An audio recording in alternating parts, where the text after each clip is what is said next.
কবরের চাপ হবে ভয়ঙ্কর। আর যদি বেনামাজি হয়, নবীজি বলেছেন তার কবরের মধ্যে 99 হাত লম্বা বিষধর সাপ ঢুকে পড়বে। প্রিয় হাজরিন, ওই নামাজের জন্য আমরা প্রস্তুত থাকি সব সময়, সর্বদা।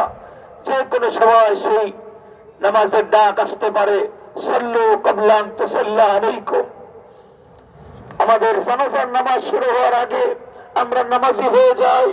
রমজানে যেমন মসজিদ গুলো ভরা ছিল, রমজানের পরেও যেন মসজিদ গুলো ভরা থাকে। ঈদের আনন্দে যেন আমরা আল্লাহর নাফরমানিতে লিপ্ত না হয়ে যাই। আমরা মসজিদ মুখী থাকি। আল্লাহ আমাদেরকে নামাজীদের কাতারে শামিল করে নেন। চিৎকার করে বলি আমিন। আল্লাহ আমাদেরকে, যাদেরকে আল্লাহ পাক পছন্দ করেন, আল্লাহ যে সমস্ত বান্দাদেরকে দেখলে খুশি হন, আল্লাহ তার যেই বান্দাদেরকে দেখলে ফেরেশতাদেরকে নিয়ে গর্ব করেন, আল্লাহ যেন আমাদেরকে সেই বান্দাদের কাতারে শামিল হওয়ার তৌফিক দান করেন। চিৎকার করে আরেকবার বলি আমিন।